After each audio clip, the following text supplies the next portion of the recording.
often, but it's been too long since I've seen one again.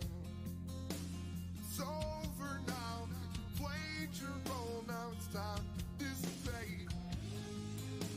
I may not get very far, let's be honest, I will never be a star. But holding on, take me anywhere it needs to be. Take a good look, 'cause I'll be gone. I can't need you anymore. Out there, you're on your own, and I can't need you anymore.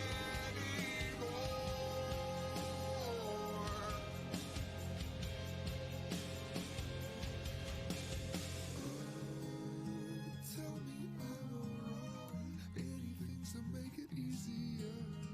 Oh, keep your secret songs, 'cause I can't hear them anymore. Oh, tell me when it's all done.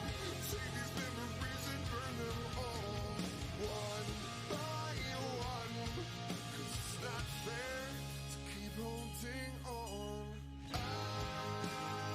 I can't need you anymore. 'Cause you're out there, you're on your own, and I can't need you anymore. 'Cause it's not fair to keep holding on.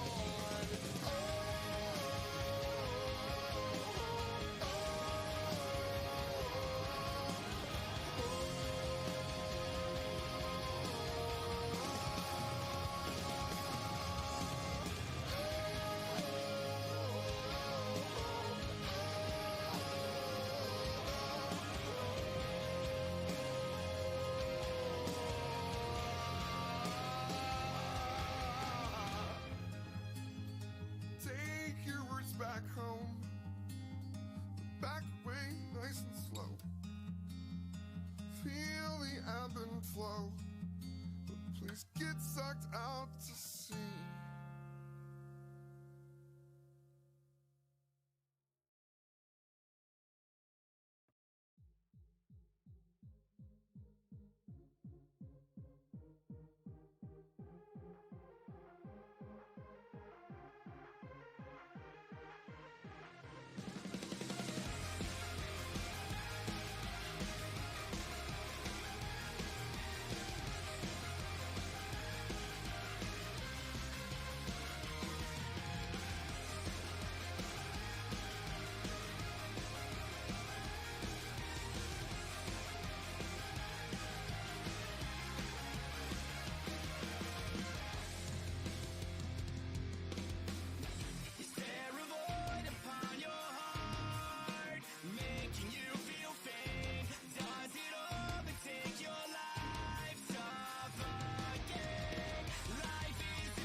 All right.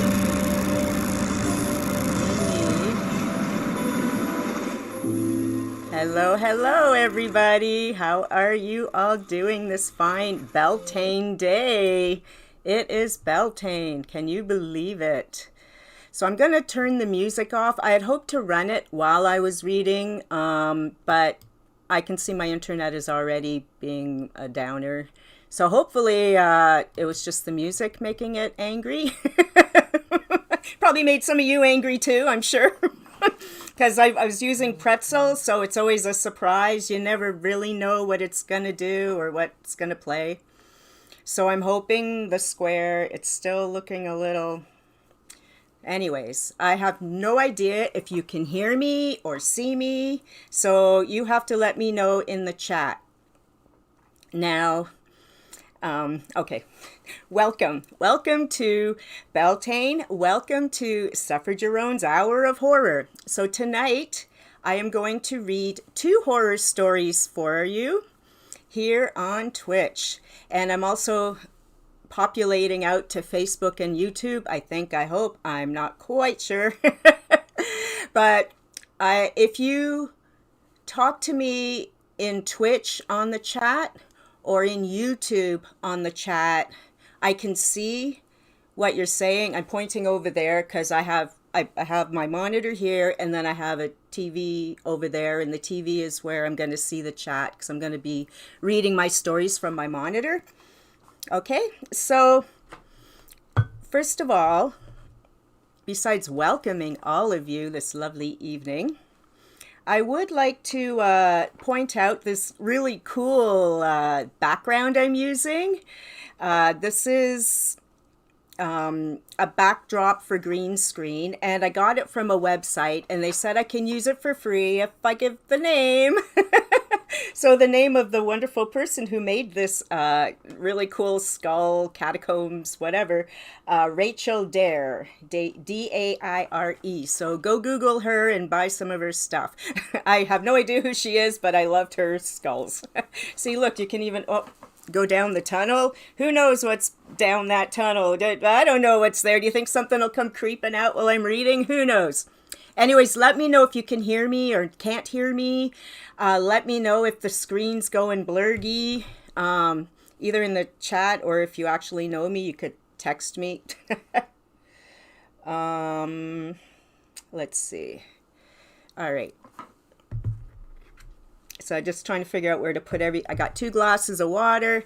Oh, I brought this skull along for good luck, even though he's a different type of skull than the ones behind me because he's plaster of Paris. But he's hanging here watching me.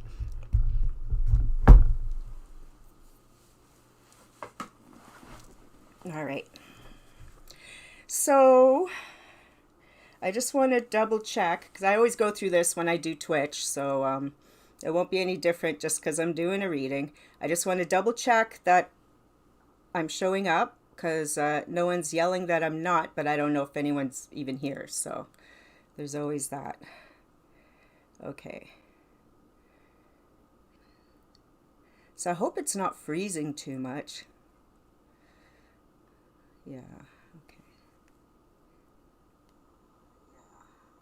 Okay, I can hear myself. So that's a good sign. But again, if you want to tell me that something's not working or screwing up or whatever, just let me know. Now, first, here in Canada, this is where I am. I'm in Toronto. Before we do events, theater shows, online things, I've been doing a lot of work with the union at one of the colleges, so we do this for all our Zoom meetings. We like to acknowledge the land. All right, so I'm going to read a land acknowledgement that people in Toronto and Canada are used to, but maybe if you're watching from somewhere else, this may not be familiar to do, but this is how we roll here in Canada. I would like to begin by acknowledging the Indigenous peoples of all the lands that we are on today. While we meet today on a virtual platform, I would like to take a moment to acknowledge the importance of the land, which we each call home. We do this to reaffirm our commitment and responsibility in improving relationships between nations and to improving our own understanding of local Indigenous peoples and their cultures. From coast to coast to coast, we acknowledge the ancestral and unceded territory of all the Inuit, Métis, and First Nations people that call this nation home. Please join me in a moment of reflection to acknowledge the harms and mistakes of the past and to consider how we can each, in our own way, move forward in a spirit of reconciliation and collaboration.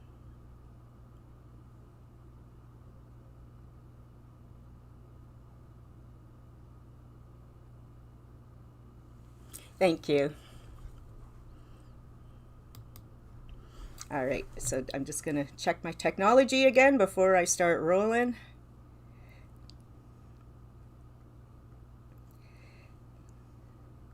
And let's see.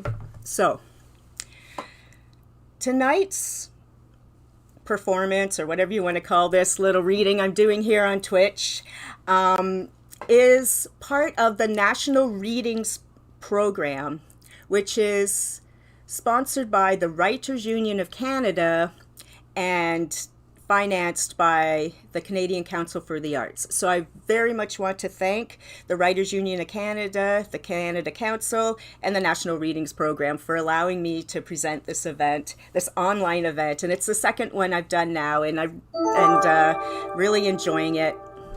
Anyway, so let me know if, because I see my little square keeps turning colors, so let me know if there's, by text or in the chat or whatever, if there's an issue, but hopefully I'm just staying strong here.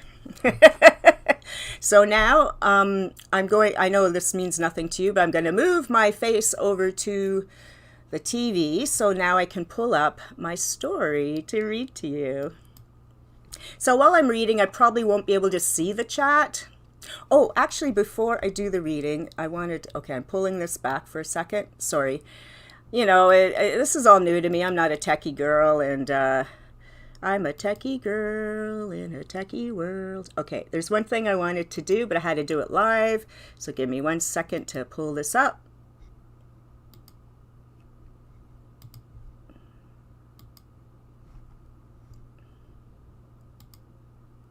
So the first story I'm reading is from an anthology called The Unnatural Tales of the Jackalope. Ooh. And that book came out, long ago. Long ago. 10 years ago, maybe? I can't remember. I hope you're not seeing all the different stupidness I see on my screen. Anyways, so The Unnatural Tales of the Jackalope is what the anthology was called, and my story is called Running with Jackalopes. So first I need a really good drink of water.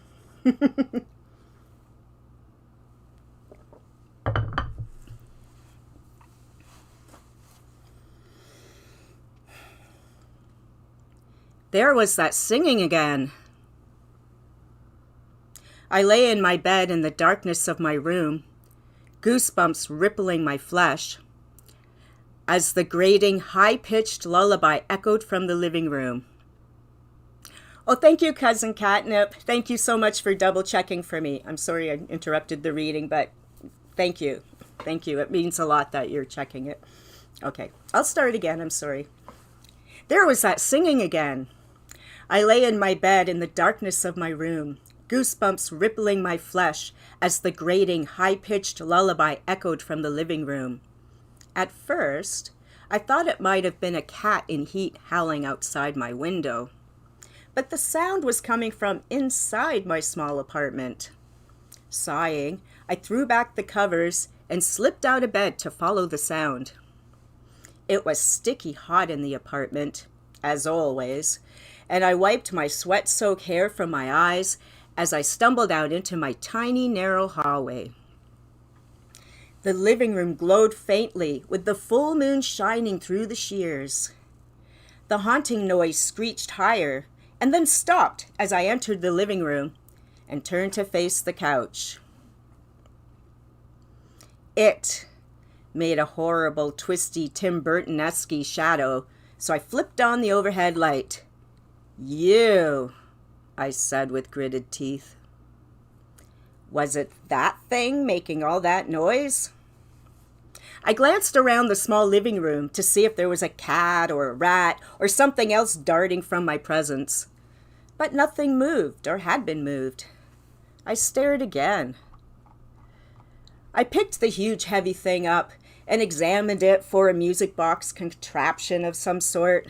It was the ugliest thing I'd ever seen, but thought that one of my nephews, Billy, would get a kick out of it for his impending birthday. But right now, that thing just creeped me out the longer it hung out in my apartment. I know a bit about jackalopes. I know that they were a taxidermy joke starting somewhere in the early 30s, somewhere down in the southern states.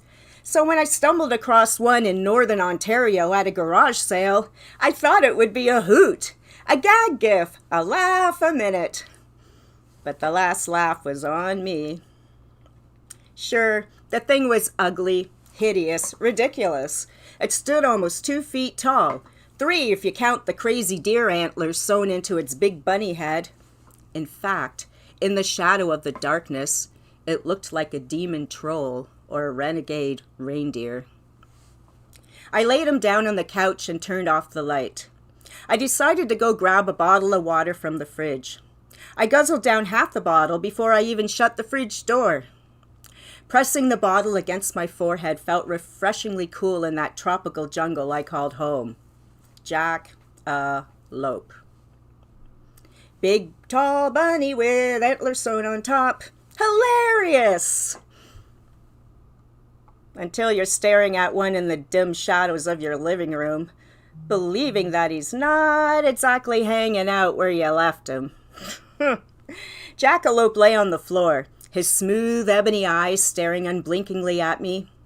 I thought he winked at me, but I realized it was just a shimmer of moonlight, a slight lilt of the shears on that hot windless night. The heat, the creepiness of the doll. My mind was playing tricks on me. So I returned him to his rightful spot on the couch and turned him so that he could see out the window. The damn thing was heavy, and maybe that's how he'd fallen over. Though you'd think something that big would make a thumping sound landing on the floor. And wouldn't those antlers clatter or scratch on the wood? I was only about 4 feet away with my nose in the fridge. Wouldn't I hear a 20-pound doll fall onto the floor?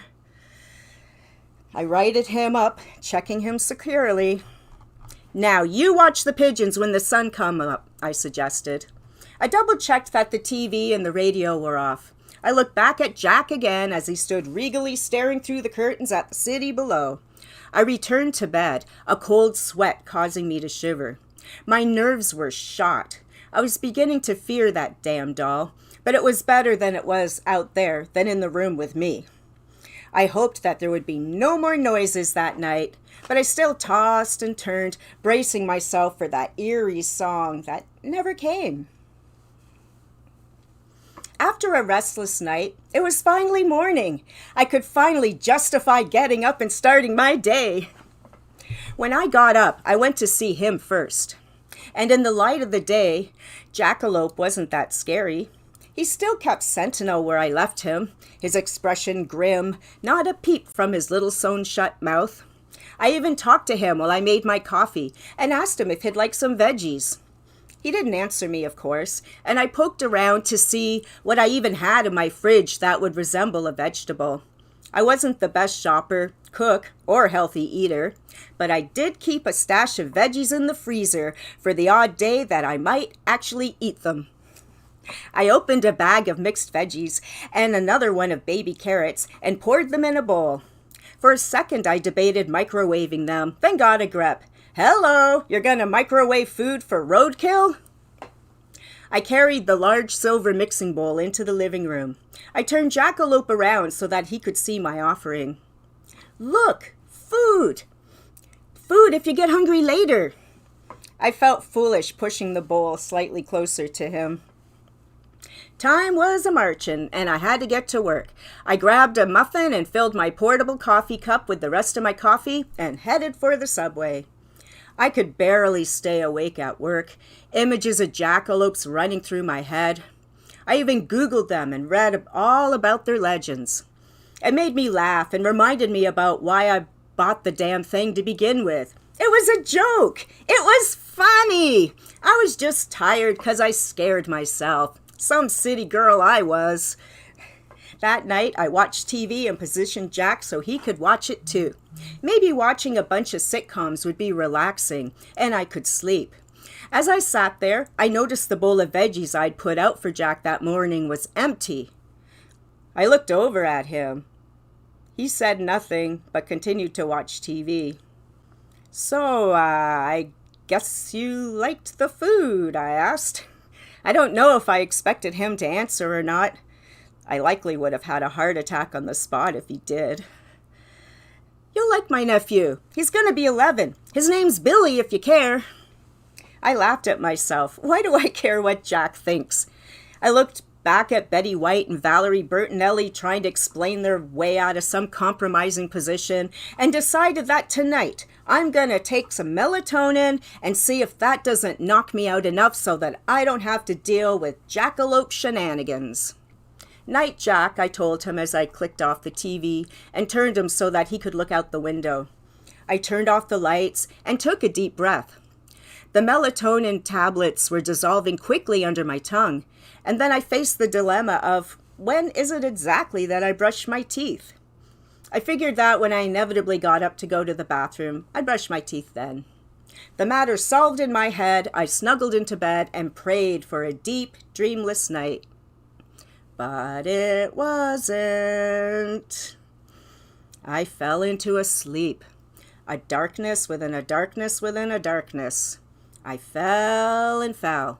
Alice down the rabbit hole puns weren't lost on me as I tumbled and spun until I landed firmly, but not horrifically, on the ground. I dozed for a moment until I smelled something most foul and gazed up at a ring of heads staring down at me. But they weren't heads. They were full-on jackalopes, their noses twitching, their antlers bobbing as they nodded at each other. As I sat up, I saw they were all very much male and ready for some kind of action with someone, but it sure wasn't going to be with me. I sprang up and jumped, or loped, or hopped, or something. My legs were long and backwards, and I realized that all of me was strange. My body wasn't human at all anymore. No fingers, no long arms with hands, no shoes. I flashed in and out of the dream, running through brush and getting tripped up when my antlers got caught. Jackalopes circled me, and this time didn't stare. Their sharp teeth and their clawing nails, their evasive organs tore at me, and I woke up screaming. I flailed and clawed my way from my sheets, sweat pouring down me like I'd run a marathon. My beating heart filled my ears, and only when I finally untangled my legs from my damp, sweat-soaked sheets did I hear that eerie singing again. I marched on out into the living room and looked for Jack's shadows on the couch, but he wasn't there. I clicked on the light, but there was nothing. No sign of him. I shivered as I marched back into the bedroom and turned on the light. I was terrified I would see him there, but breathed a sigh of release as I shook out the bedclothes and flung around the laundry pile. No Jack. Again, I returned to the living room, the singing growing louder, and when I entered the room this time, it stopped. Jack was sitting on the couch, staring at me as I entered the room. What the? I stared down at my torn nightgown and the muddy streaks and scratches on my arms and legs. My breasts were heavy like they get before my period, yet I was weirdly horny. I stared back at Jack. I didn't know if I was going mad or if I should run screaming into the night that I was in possession of a haunted jackalope doll.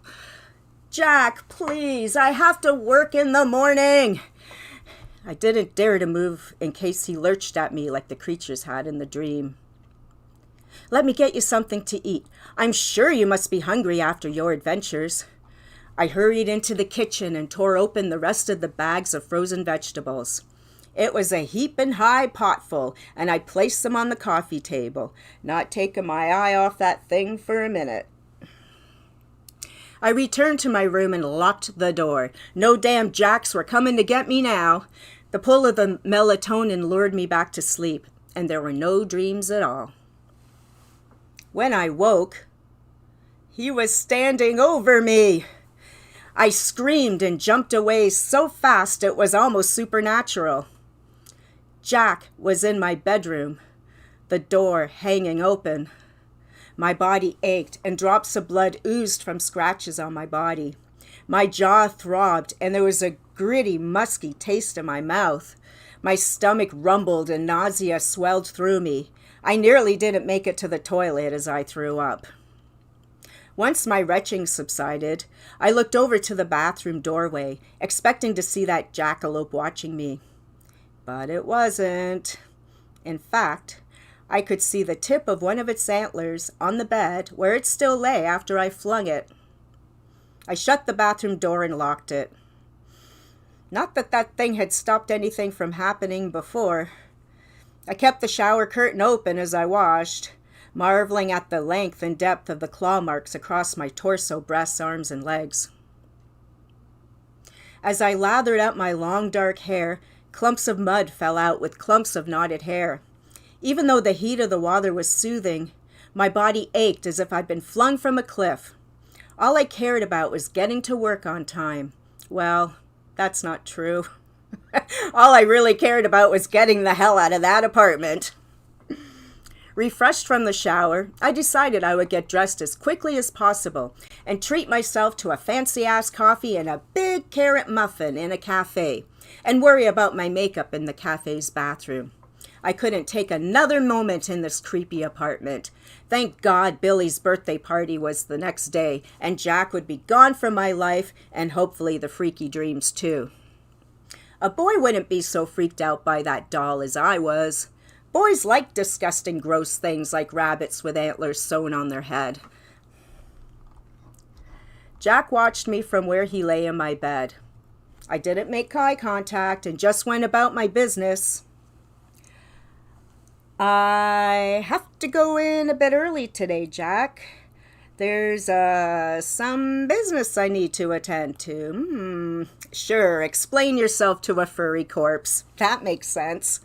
Of course Jack didn't answer. He probably hadn't done anything all along, and I just brought him to bed myself, all hopped up on that vitamin stuff everyone always recommended.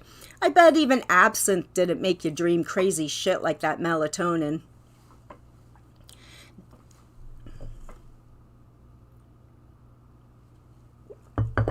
Sorry.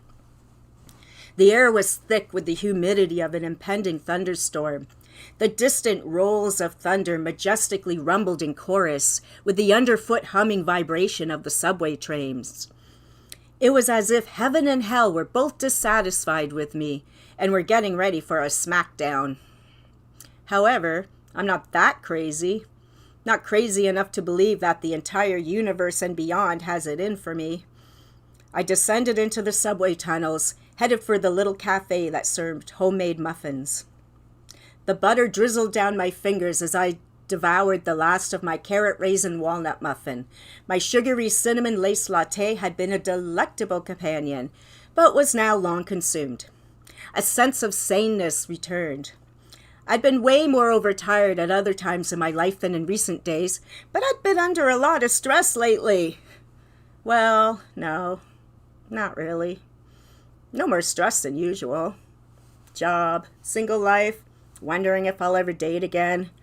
In fact, in the dim light of a dreary day, I had actually slept quite well the night before. Just had some bad dreams, that's all. Everyone gets bad dreams once in a while. Perhaps. Maybe. At work, I swore I spied him out of the corner of my eye every time I looked up from my cubicle. An antler skimming the top of my stall, unaware it's sticking up as it eavesdrops on me. Or I meet its gaze as it peers out from behind another person's cubicle. I was going to the elevator, and I know it was him who hopped ahead of me and pressed "door close" before I could get there. Flickers and shadows out of the corners of my eye haunted me all day long. Or were they protein deposits flashing in my eyeballs, as an eye doctor once told me when I went in complaining about spots before my eyes? Well, you can't blame me. All those old Bugs Bunny cartoons described the number one symptom of insanity when Bugs would freak out his enemy with numerous gaslighting techniques and then act like a doctor. Are you seeing spots before your eyes? But it was me, obsessing over a toy. A stupid toy. Grotesque, sure. But old, back when people did that kind of thing. So passing it along where it will be taken care of seems better than letting it just go rot in a garbage mountain somewhere. But then again, I guess all his buddies are all already roaming there in garbage fills in the land of the jackalopes, where jackalopes go to die. Maybe he wanted to go be with his friends. On my way home from work, I stopped in at the bakery party store and picked up special chocolate sprinkled cupcakes for Billy's birthday. I also bought him a card, a pack of sparkler candles. I stopped at one of the vegetable stands and loaded up on carrots, lettuce, peppers, and other veggies. While on the subway, I filled out the card and scrawled a few paragraphs about the legend of the jackalope. The legend I had read about on the internet. Not the weird dreams and moving jackalope scenarios I was experiencing. Oh, I even put a $50 bill into the card and sealed it. Might as well make the most of subway commuter time. By the time I arrived home, I was exhausted. I wondered if I should try the melatonin again or just try to crash. Jack was looking out the window. The veggies were all gone.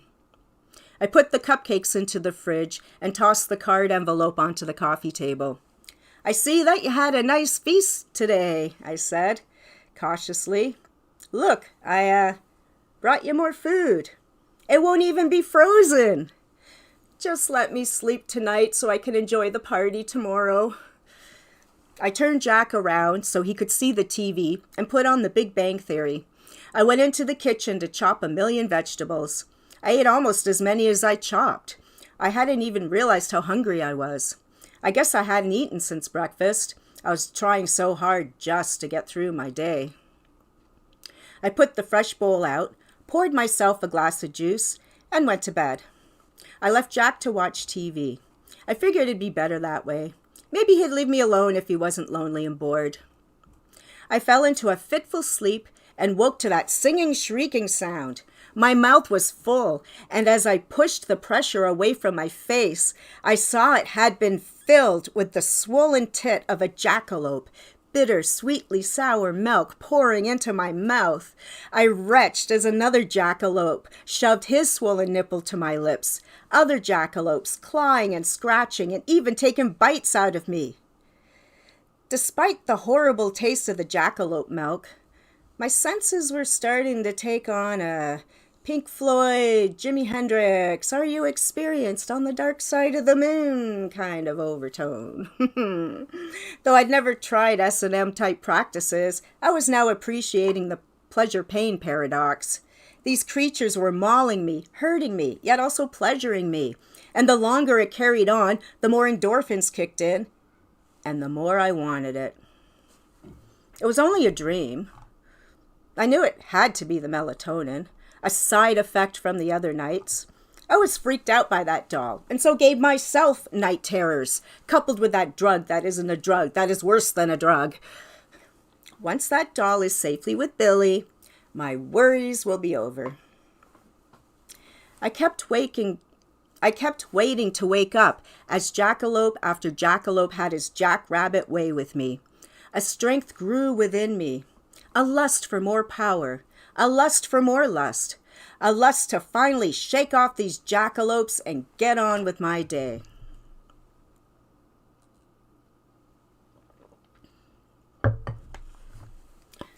When I woke, I heard voices behind me. I couldn't turn my neck to see. I couldn't move my arms or legs. I was perched in a crouching position. There was no blinking. There was no moving. My view was the gauze curtain fluttering in a wind that wasn't a wind, my fur making me overheat more than my naked pink flesh ever had. "What the hell is that?" my sister's voice rang in my ears. I was picked up, and there was Billy's face pressed up right to mine. "Look, there's a card with your name on it." Sandra handed the envelope to Billy. He opened it up and read the contents out loud.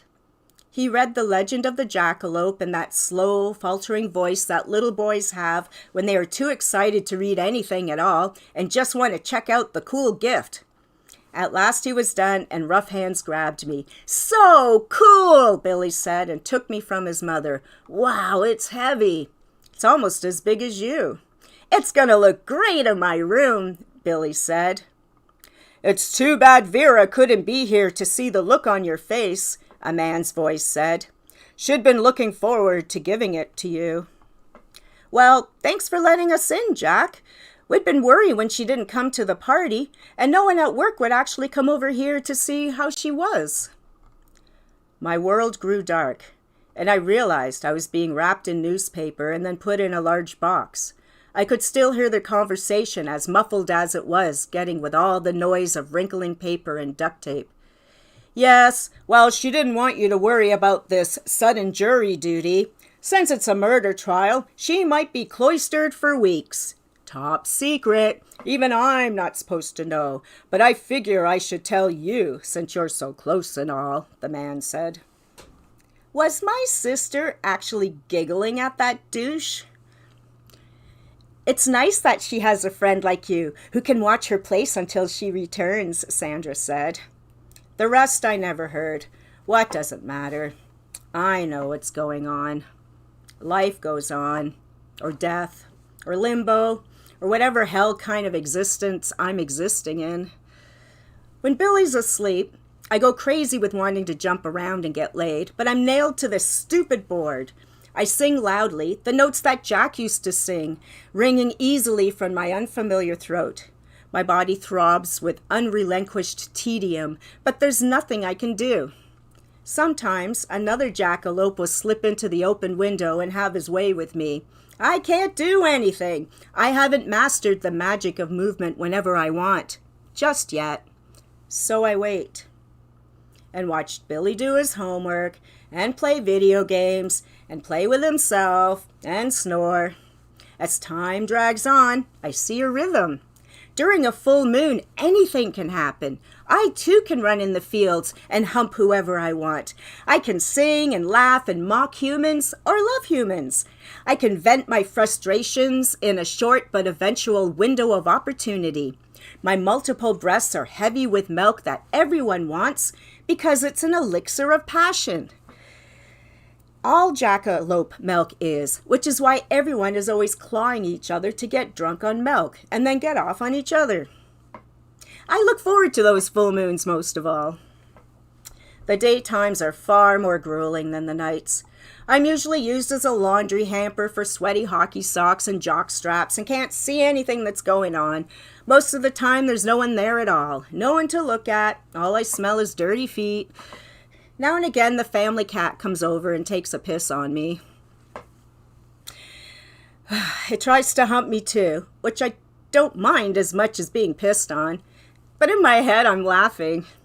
Be a real jellico cat and dance in the light of the jellico moon with the jackalopes, you stupid cat, stuck here.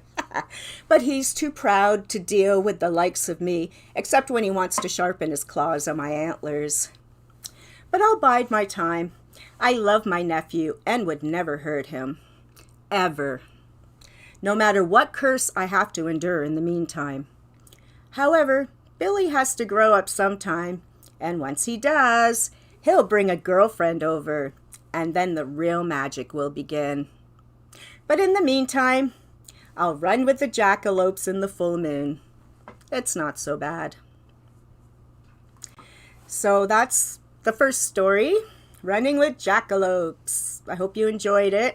And if anyone has any questions or comments or anything, I'll give you a few minutes to say.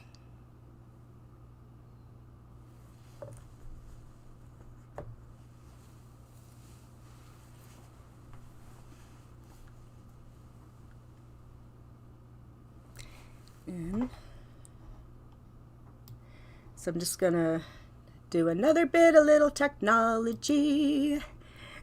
So I always liked jackalopes, and it was funny how this anthology even came to be born, because a bunch of us were on Facebook one day, and we just started talking about jackalopes, and next thing you know, we're writing a book about them.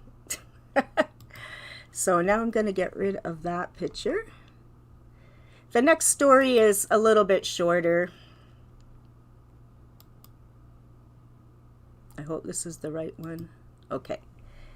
Now, the next story I'm going to read, but I'm looking to see if there's... Hang on, I just want to make sure all my technology is working. So I wasn't looking up at it.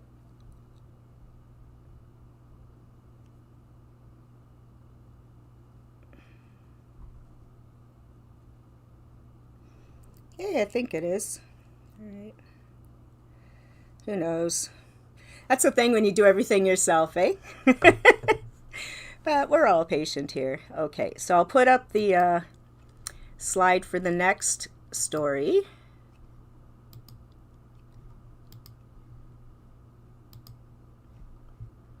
Actually, if Kathy's still watching, I actually wrote this story when I was working for Kathy at the dance studio. One of the times I was sitting there writing. So there you go. This is one of the crazy things I wrote. Kathy. So this one's called Chicken. And it's another creature story. It's Creature Night, even though it's Beltane, but, you know, we all saw what happened to Nicolas Cage, right? Yeah. And Wicker Man. Okay. Chicken.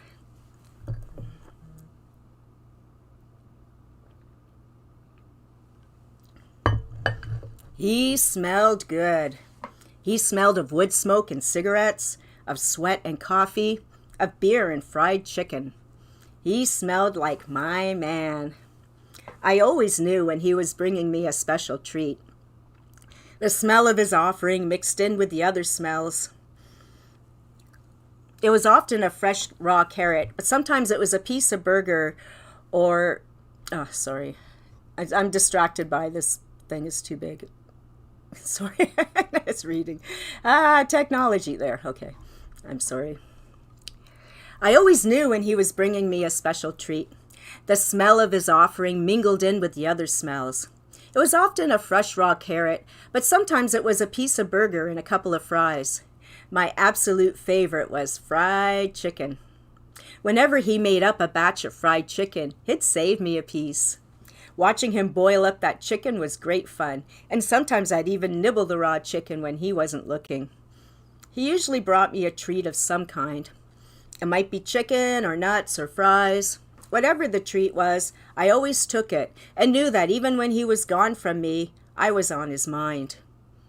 He smelled of comfort. My man had always been there for as long as I could remember. My first wakened instincts were the warmth of his pocket, echoing the warmth in my belly of the milk he poured down my throat. My blood stirred, trilling excitement through my veins when I sensed him near. I could always sense him before the door clicked and rattled. I could feel him, feel the rumble of his old car crunching up the gravel driveway, could feel the vibration of his feet as they slammed up the wooden stairs, the creak of the screen door. All were signposts of his return. Usually I didn't hear him leave, but I knew he was gone by the time the early sun streaked through the heavy curtains. He always pulled them tightly shut, knowing that the brightness would bother my sensitive eyes. Sometimes he'd say goodbye softly, but he often left without a sound, or at least I never heard anything unusual to wake me. Thanks for the follow. Then one day he smelled different. He seemed different, and he was very late. My stomach roared painfully as I waited for him. I paced. I snuffled around the wood chips, rooting for missed morsels of food. I climbed up to the top of my cage and swung lazily by my tail, viewing the world in all directions. The world as I knew it, as I've always known it. I couldn't see very far, but I knew what was out there from my playtime. Soft places to curl up in, hard places that my nails clattered and slipped across as I scurried from chair to table. Places where all sorts of lovely smells were hidden and secret stashes of food could be found. But then came that day. That day my man was late, and the world as I knew it started to change. When he finally came to my cage, he reeked of vile and hideous smells. Smells that would have repelled me if he hadn't been holding out a piece of fried chicken. I reached for it and tore the flesh with my long pointy teeth. Long, strong fingers stroked my head. There, Jessica," his voice said. When I'd finished the chicken, he took me in his arms, rubbing me and talking. I don't understand most of what he says, but there are words I catch and think that I understand now and again. All I really sensed that day was that it was the beginning of the end.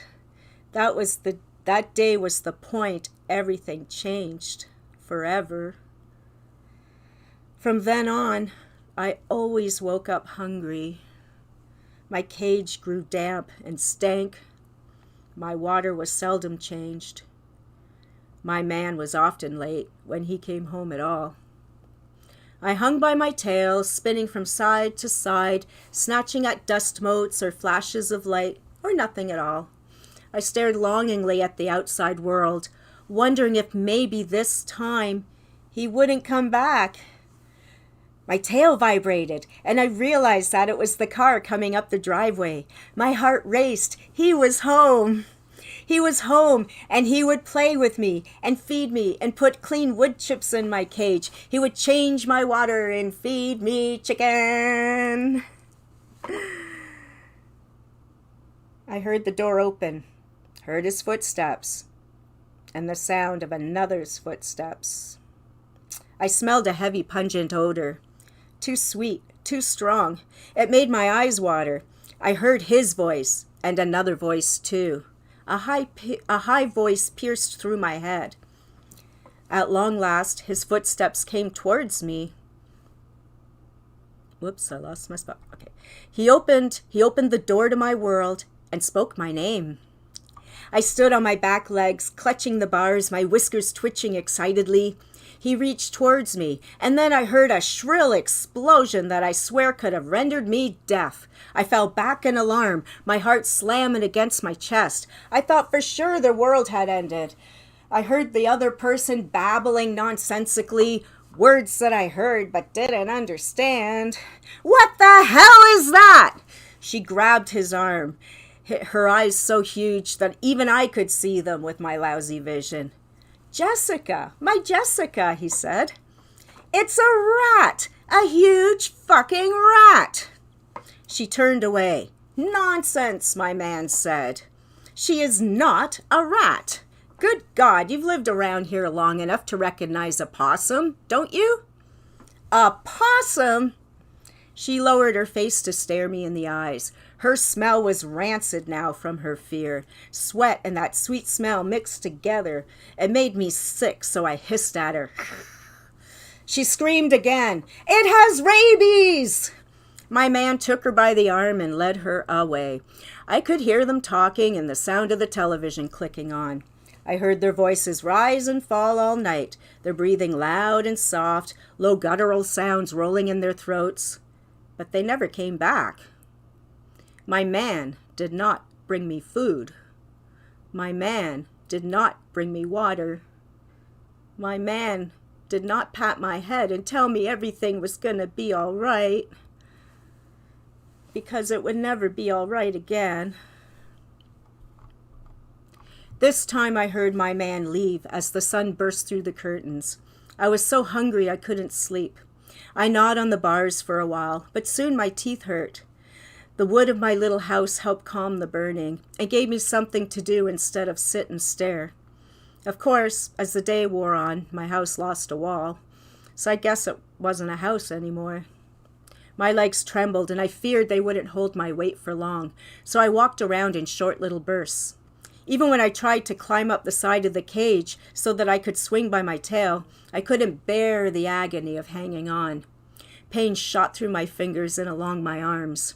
Eventually, I lay down and wished for his return. I was startled awake and realized that I was being held in his arms. His scent washed over me like a loving blanket. Everything was going to be all right now. My man was back and holding me. Everything would be how it was before. "Jessica," he said. His voice trembled. I haven't heard it like that many times, and every time I do, it fills me with a longing and sorrow that I want to do something for him, but I don't know how. I burrow my head under his arm to show my sympathy. He is talking, but I'm not listening. I'm too tired and hungry to listen, to make sense of his words dancing around my brain. He offers me a carrot and pats my head as I eat it. He strokes my fingers and plays with my tail, gazing at me with huge blue eyes. More food is given to me, and I feel like a queen, sitting on his lap in front of the TV, eating and eating until I think I might burst. He picks me up and takes me outside. I don't get outside too often, and I hardly ever get a car ride. But today he takes me for a ride. He has me wrapped up in a blankie, and I gaze up at his face as he drives. My man's face makes me feel nervous again. There is something wrong. Something really, really wrong. The car stops, and my man picks me up. He takes me into a wooded area and puts me on the ground. From his pocket, he takes an apple. As he bites into it, the fresh, crisp smell fills the air. How I love apples. He puts it down for me to have a bite, as he often does. I pick it up, taking little bites from it. He runs his hand on my head again. "Goodbye, Jessica," he says. I look up at him, and he runs. Panicked, I drop my apple and run after him. But he is faster. He jumps into the car and is gone. I stare at the spot where the car was, stare at the cloud of exhaust smoke still hanging in the air, and sniff deeply of his scent, what little scent he has left behind. I return to my apple. He'll come back. I know he will. He might be late, but he'll come back. There's so many noises, so many smells in the woods. I've learned how to tell which ones are dangerous. It hasn't been easy, but I'm still alive. There have been 4 suns and darknesses since my man left me here. My man may have lost his way. He may not remember where he left me. All the trees look the same. So I know that I have to be smart. I have to go find my man. I must find my man, and everything will be all right. I return to where he parked his car. The faint scent of his car, of him, still is in the earth. I sniff the rubbery smell of the tires, training myself to recognize them, and then I start to walk. I walk and walk. Sometimes other cars come tearing down the road. Sometimes I hear them. Sometimes I'm so deep in thought they nearly squish me. But it doesn't matter. I have to find my man. I have to go back home where it is warm and safe and there are no howls or shrieks or fluttering wings or rustling bushes. I want my cage. I want my fried chicken. I want my man. My feet are raw and bleeding by the time I reach home. It's a long and difficult process to climb. I pull my arms on a step and then drag the rest of my weary body up. Clump, thump, clump, thump. But at last I am there.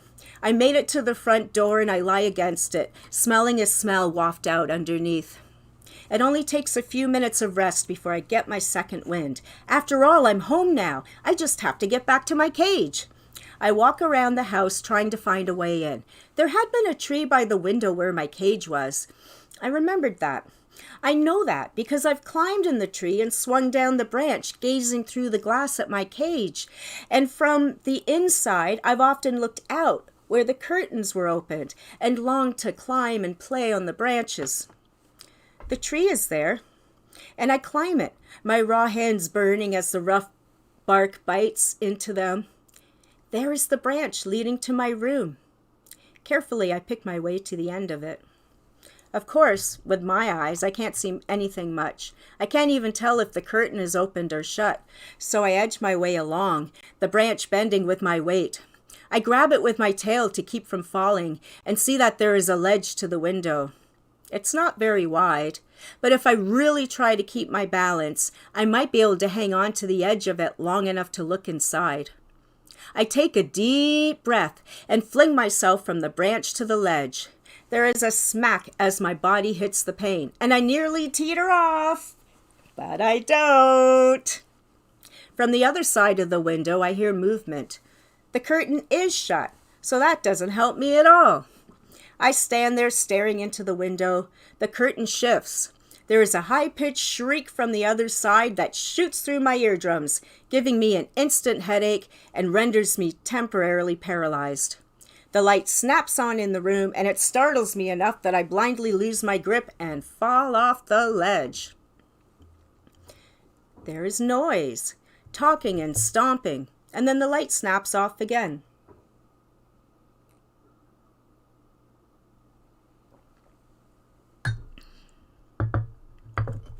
Well, that way into the house isn't gonna work. There must be another way. I decide to stay at ground level and rummage around along the foundation. My little fingers dig here and there, looking for an opening, no matter how small, that I can pick at. I make my way almost all the way around the house. When under the back porch, I find it. I find the secret spot that could grant me passage. It takes me the rest of the night to dig, but every time I want to stop and rest, I am spurred on by thoughts of him. His smell is here, around me and in me. He is near, so near. He is just on the other side. And once he sees me again, I know he'll be as happy to see me as I will be to see him. My nails crack and burn as I dig through the mud, thinking about his hand stroking me, about his soft, gentle voice speaking my name, feeding me chicken, and letting me stretch out on his warm legs. I think of him washing my wounds and sores, especially the one on my hind leg that I couldn't reach very well, and smearing them with that jelly stuff, like he did another time I had scratched myself badly by running through the rose bushes. I thought of him wrapping me in my favorite blanket as we watched TV, just like it used to be before things got weird. I dream of times as they were, and that gives me the energy to dig and dig, despite my aching back and tired hands. By the time I pull myself through the hole, it is morning. I collapse in exhaustion, exuberant with the smells of him all around me. He is here. After I have my sleep, I will go and greet him with my return. The sun is red, or at least what is left of its setting rays that reach through the hole to me. Yawning and stretching, my heart races with excitement. He will be home soon. All I have to do is get upstairs to my room to surprise him. There are a few beetles skittering along beside me. Eagerly, I scoop them up and cram them into my mouth. There has been no shortage of bugs to eat on my journey, but it just doesn't compare with the food my man brought to me. My mouth watered at the thought of fried chicken. Step by step, I lumber up and up. The door to the basement wasn't shut, so I easily pushed it open. The smells of my man overwhelm me, and I nearly cry. However, with those happy familiar smells, there is the underlying stench of the other, the screeching, stinking one. Through the rooms I wander, so happy to be home that I let out squeaks of joy. There's a noise coming from the bedroom, my room. "Who's there?" calls out the voice of the other. I stop in my tracks. Damn it, she's going to start shrieking again. Looking around the room, I scurry towards the coffee table. Damn, but she's already walking in the room. So I drop to my back. I lay very still, my eyes open. She stands above me, wailing like a banshee. But I don't move a muscle. It's better if she thinks I'm dead. I don't know why. It just is. She stands over me, freaking out and pacing, words dropping from her mouth fast and furious. She pokes at me with a broom. She attempts to lift me with a dustpan, but it snaps under my weight. Through it all, I lay perfectly still, though my veins are coursing with hate. My man comes home, and I'm so happy to see him that I want to run over and scuttle up his leg like I used to when I was a baby. But I'm way too big for that these days. However, his homecoming distracts the other long enough for me to run back down to the basement. I know I have to get my man alone, or there will be too much noise for anyone to think clearly. I munch on some bugs and mushrooms in the basement, listening to footsteps and voices in the television. At last, they settle down. The moonlight casts a beautiful glow on their bed as they sleep arm in arm. My jaw clenches and I grind my teeth. She sleeping with my man. She lying there, her arms around my man. I was here first. Rage fills me. I climb up on the dresser to get a better look at them. A hairbrush clatters to the floor. My man moans and turns over, still asleep. But the other sits up suddenly, staring at the floor where the brush lay. Then she sees me sitting on the dresser and makes that hideous screeching noise yet again. As she shakes my man awake, I jump off the dresser and run back to the basement. I hear her jabbering on to him, her voice shaky and wobbly, and his getting louder with impatience. He wanders around the house, then down into the basement. I hide behind some boxes as he snaps the light on and walks around a little bit. He sighs and walks back up the stairs. I hear their voices raising and lowering, and I can tell he's pretty pissed off at her for waking him up. I chuckle to myself and can hardly wait till he goes to work in the morning. Surely that hideous noise that comes out of that stinky one's mouth must be upsetting to my man. It can't be fun to have to listen to that day in and day out. After all my man has done for me, I realize it is now up to me to help him. This new pet of his, this other, has got to go. This other does no good. Ever since she's been around, his voice is loud, he doesn't smell right, and he stomps. He never stomped before she came along, but ever since I've been back, he does a lot of stomping and rummaging around. A rumbling wakes me up, and I realize it is his car driving away. I climb the stairs and look out the window just to be certain. Yep, he's on his way to work. I run over to the bedroom. The other is lying there, staring up at the ceiling. I lie down on the floor, all stretched out, my feet in the air, my eyes staring glassily up at the ceiling, and then lazily draw my front paw nails across the floor, back and forth a couple of times to get her attention. She bolts upright, and now I can see her face as she stares out the bedroom door. She steps carefully out of the bed to see where the noise is coming from. She tiptoes across the floor and brushes against me.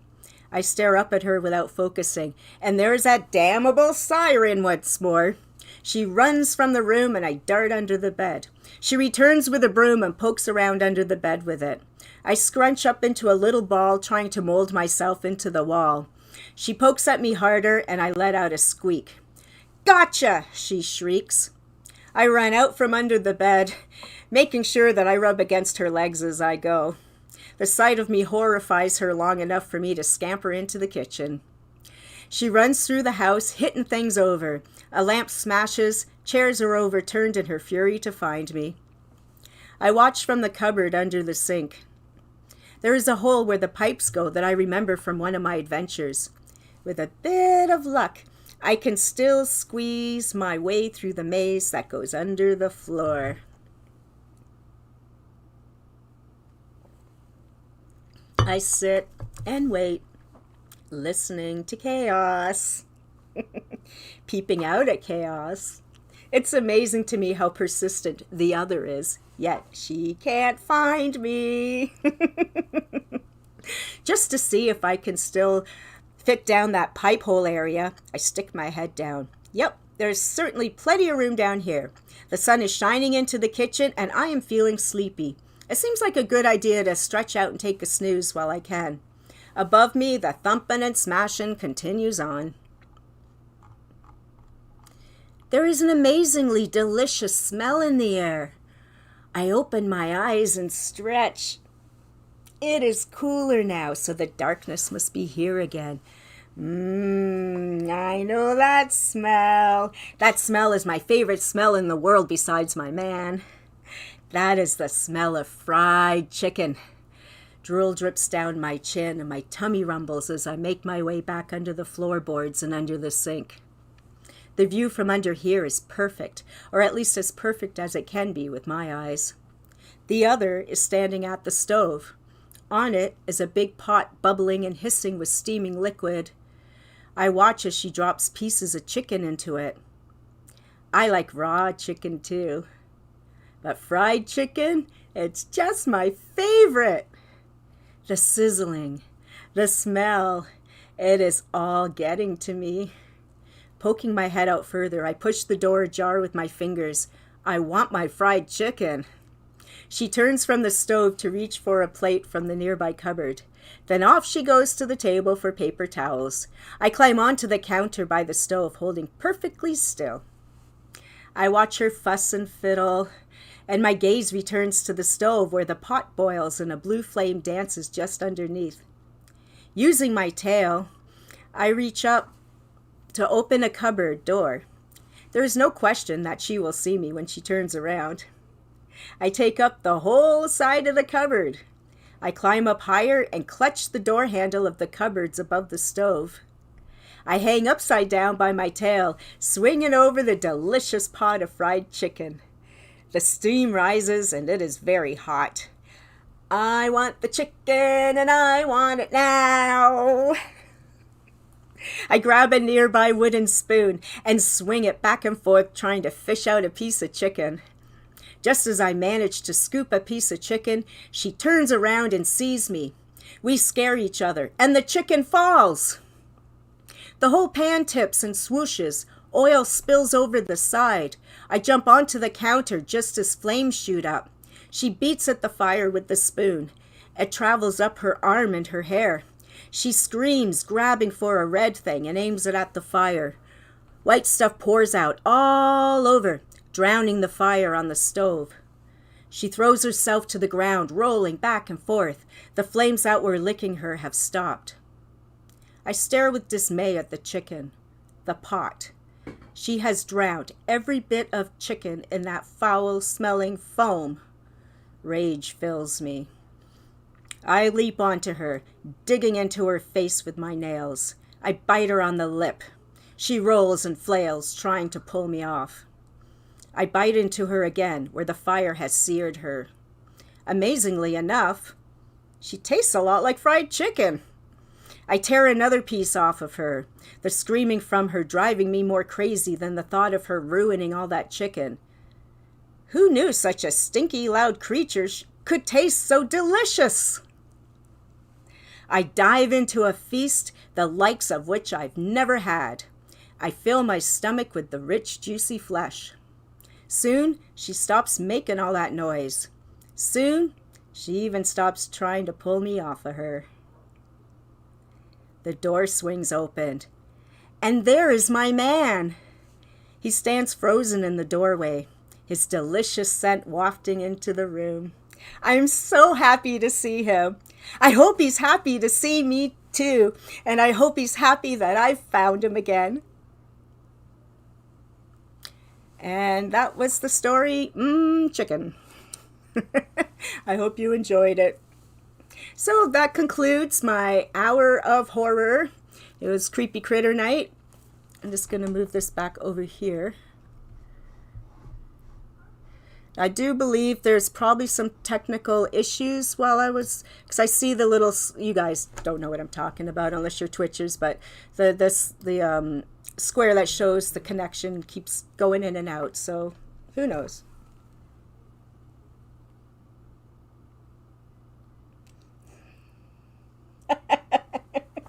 Thank you, Kathy. Yeah, see? Oh, and you know what, Kathy? When I was writing that story, Dorian was writing a story at the same time. And we were both writing stories for things. And Dorian's story got published. He was 10, I think. And that was his very first published story that he wrote in your studio when we, because we used to have to wait and stuff. And yeah. So there you go. Dancing, inspiring writing, horror writing, chicken writing. No. Anyways, everyone, thank you so much for coming by. And of course, the videos will be up on Twitch or YouTube. And I want to thank the Writers Union of Canada and the Canada Council for the Arts for sponsoring the National Public Readings Program, which this little evening of horror has been. Horror on Beltane. I didn't have a Beltane story. I have no Wicker Man stories yet, although I am working on a book about pagan cult things. So maybe next year on Beltane I'll have a Beltane story. I do have a Beltane scene in one of my Witch Upon a Star books. I do have a series called Witch Upon a Star, and in the Taurus book it opens on Beltane, and I almost read that today. Oh, thank you, Kathy. I almost read the opening chapter from Witch Upon a Star because it does have the Beltane chapter. But I know last time I did a reading, I read the first chapter of House of Pain, and a lot of people, the feedback was they would have preferred complete stories. So that's why tonight I read a couple of crazy stories for you. So Chicken, you can get it's published just as a little short story. You can get it on Amazon. It's as long as you heard, like 6 pages. And The Unnatural Tale of the Jackalope, I'm not going to try and pull it up again. That one is available on Amazon. I'm not sure if it's still in print or not. I'm pretty sure you can definitely get the ebook, but I'm just not sure if the print book is still available. I think it's print on demand, so it should be, because it came out about 8 years ago, maybe. So anyways, thank you all for coming out, and I greatly appreciate it. And yeah, so thank you. Thank you to everyone, and have a fantastic Beltane evening. It's 8 o'clock, and if it was in real life, we could go party or dance or something, but oh, looks like a beautiful sunset out there, so let's just go out and enjoy the sunset on Beltane evening. Blessed be to all of you, and thank you. Have a fantastic evening.